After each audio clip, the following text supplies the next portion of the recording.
ngày xít na tha nga ka na o in kỳ nếp na hin khu nay thấy ta lâu vinh cây bông nga mi vang si con tê thi in hạt sọt phi cả hin khu na lâm vai tai khi ngày sẽ na hi sẽ đến man cha hi ca na hết lâu hi tun ka hết thêm tai ai hạt sa ai ngai lo Krista vangin na le lung mo na hin khô măng na nghe hin khô lùi nung xuân hin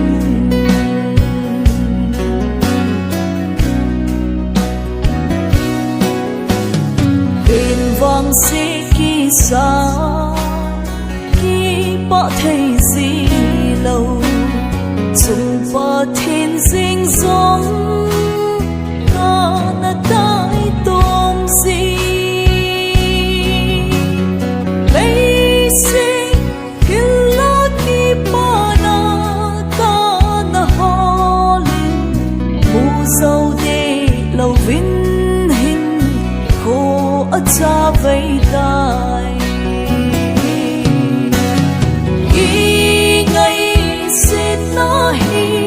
sẽ đến man cha hi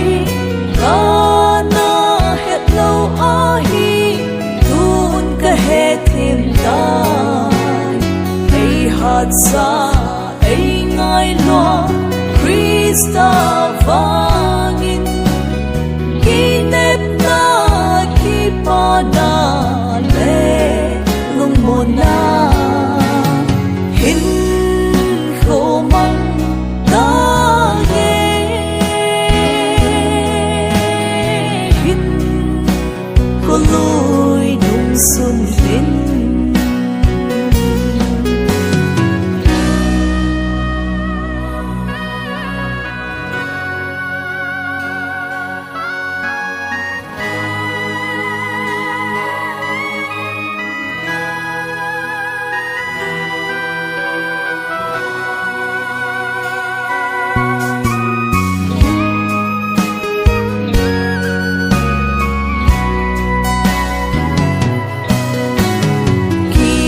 xít na hi phật châu lâu sẽ đến khi pa na tình bao na hi khi ngon sẽ kita po nghe tu nya pa nin ai ngai lu ka pa ka ken ka ki nay tai khi ngày sẽ na hi sẽ đến man cha hi ca na hết lâu hi tun ka hết thêm tai ai hạt sa ai ngai lo Krista vangin ki nếp na ki pa na le lung mo na hin khô măng na nghe hin khô lùi nung xuân hin